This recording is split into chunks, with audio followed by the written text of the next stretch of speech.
Wanting to make a Sunday roast? Well, today I'll show you how to make the best roast chicken you'll ever eat.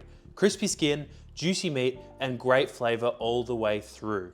No dry chicken or bland bites. I'll show you step by step how to get it perfect every time. So this is all you'll need depending on how many people you're cooking for. This is good for probably 3 not so hungry, 4 definitely not very hungry people. Got 4 potatoes, 1/8 of a pumpkin, a large chicken, some herbs. I've got rosemary here and tarragon, which is gonna get stuffed under the skin. 1 onion, you can probably do 2, or you can cook up some cocktail onions if you'd like. Some garlic, because you have to have garlic with a roast, and some carrots. You can also throw in parsnip, maybe some sweet potato, completely up to you. So with the chicken here, depending on how you buy it, you're just gonna wanna take it out of the bag or vacuum seal that you got it in, just pat it dry and leave it in the fridge, skin exposed for a little bit. We're gonna spatchcock this chicken so it cooks a lot more evenly. To do that, you're gonna wanna grab some kitchen shears like these. You're gonna wanna open up the back of the chicken, find the backbone. It's this one just here. And we're gonna run along the backbone the whole way down. All right, so pulling out the backbone here, I'm just gonna trim down the side here. You can probably use regular scissors for this. It will just be a little bit more difficult. Just like that, look. It's not too hard, split right down the center. Just gonna grab the other side now. All right, just like that.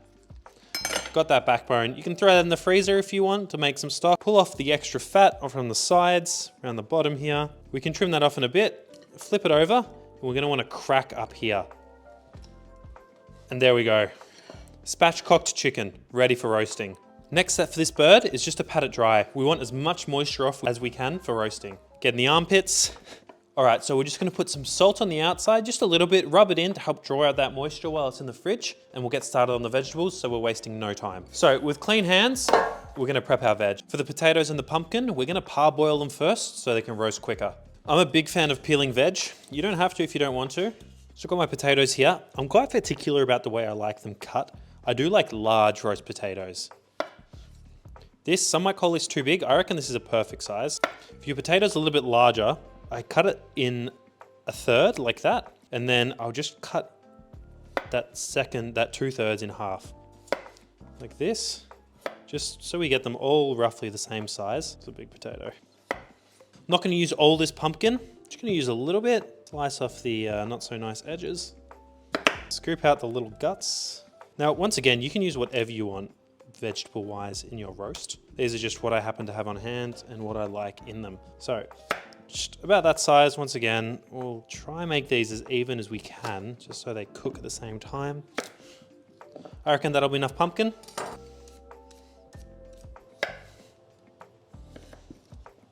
If you're really strapped for time, you can just throw everything in the same pan as the chicken. Just make sure you set your cooking time accordingly. Bit for the chef. Gonna get my veg now into some almost boiling water. Try not to spill it all over yourself. Make sure this water's salted because the veggies are gonna absorb that. Onto the stove. Now, I truly believe that onions belong in a roast, no matter what roast it is. So I'm just gonna cut them in half like this. Just take this bottom bit off. Just throw your onions in like this. They'll cook down. Got my roasting dish. Just gonna assemble the veg in here. So while those veggies are boiling, I'm just gonna make a little compound butter to put underneath the skin of the chicken. Just grab the herbs of your choosing. Just got some tarragon here and some rosemary. Pull all the leaves off, and then with a sharp knife, just gonna chop the herbs finely, or as finely as you can. Let's get all this into our bowl. Just gonna melt a little of this butter a tiny bit, just so it gets soft. And of course, if you don't have fresh herbs, you can just use dried, not that big of a deal. Not really using measurements for this, it's just kind of by eye. Kind of want to end up with maybe 50 to 100 grams of compound butter. Just gonna add this butter to our herbs. And then just a little bit of seasoning. Got some salt here. Then mix it all together. This will really boost the flavor of that chicken. Wish you guys could smell this right now. Just gonna pull out my pumpkin because it cooks a bit quicker than potatoes. Arrange it however you want. Just gonna go right in the oven with everything else. You can check it's done this by grabbing a skewer or a fork, and when it easily goes through, you know that it's cooked. The more you pre-cook the potatoes, the less time you have to spend with them in the oven. All right.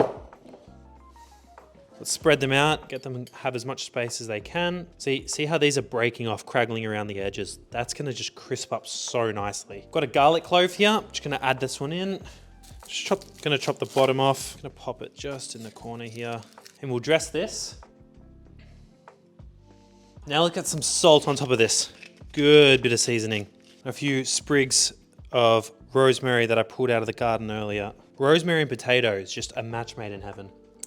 Let's get these in the oven. I've got it set to 200. We're gonna try fast track these. Just pulled this chicken out of the fridge. Gonna glove up. And what we're gonna do is we're just gonna gently lift up the skin here. We wanna get underneath between the meat and the skin. Slowly work your fingers down just to separate as much as you can. Try not to break it because we wanna get the compound butter down there. Grab the other side. You should feel it start to separate. Quite satisfying. Now you can see we've got some nice space between the breast fillets and the skin. We're gonna grab our compound butter that we made earlier. We're just gonna feed it in here. Get some, just push it all the way down there. You'll see it start to fill up the cavity and you can use it to start breaking that cavity down further. Now, when you see this, you just know this chicken is gonna taste absolutely exquisite. So this is important because it's gonna add so much flavor. It's gonna make it extra juicy. It's gonna rub all the excess over the outside of it. Gonna help with that beautiful browning. Look at that. Now we can just let this rest for a little bit longer. The veg have been in the oven for about 45 minutes at 200 degrees. I've just taken them out, dropped the oven down to 180 because we're about to put the chicken in. What I'm gonna do is just give them a little bit of a baste. This isn't just oil, this is also a little bit of beef tallow that I've just put in here just for a little bit of extra flavor. Just gonna baste these because it's gonna help get them nice and crispy. We're getting some good color on here, you can see. Gonna put the veg back in on the bottom shelf and we'll put the chicken up on the top. Got this nice little roasting rack that I'm gonna put the chicken on. If you don't have a roasting rack, you can just use a regular rack. Try to get it elevated a bit off so we can capture the juices that we're gonna put into the gravy. Chicken's just been resting out a little bit since we've filled the skin, just so it gets to a little bit of a nicer temperature for cooking. Just gonna let her rest here. Make sure these wing tips are tucked down a little bit, otherwise they might burn. Let's get this in the oven. It's 180 degrees at 20 minutes per 1 kilo of chicken. Here we go. These are our roast veg, look at that. Carrots cooked absolutely perfectly. These potatoes, crispy on the outside, soft and fluffy on the inside. This pumpkin's caramelized beautifully as well. It's gonna be so sweet. Same with these onions, they've cooked through, look at that, falling to bits. These bits of garlic, look at this. Little soft pieces of garlic. I'd call this perfect roast veg. Just gonna set this aside while we wait for the chicken and we'll start talking about sauce. Now, a brown gravy is probably the most traditional sauce to have with a roast chicken. Of course, you can do any sauce you'd like, maybe a velouté, stuff along that nature. But we're gonna do a gravy pan sauce, and I'll show you how to make that when we pull the chicken out. All right, so this chicken's been in the oven for about 45, 50 minutes now. Just gonna check the temperature of it once more. We can see that the juices are running clear, so it is cooked. We're just gonna let her rest for a bit. While it's resting, we're gonna get that sauce going.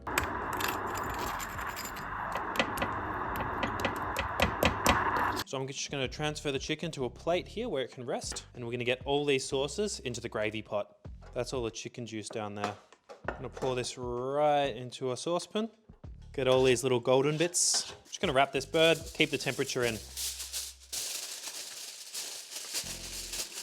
Doesn't have to be perfect, just good enough. We've got our chicken juices here. We're just gonna measure up what the instructions say to make the gravy.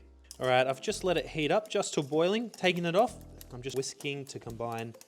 Now, because we had a lot of butter in the chicken, it's gonna look like it's separating from the gravy if you're adding the sauces. Just keep mixing, you'll get it all combined, nice and homogeneous. Set your gravy aside and we'll start carving the chicken.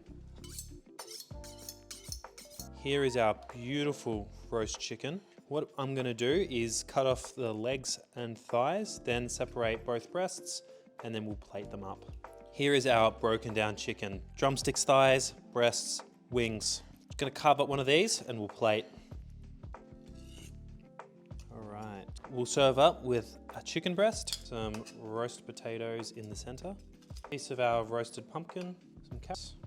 Little gems right there. And we'll get our gorgeous onion in there. Look at that, just melting, ready to be eaten.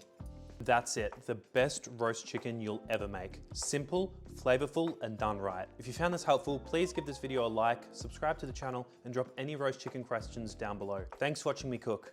See you next time.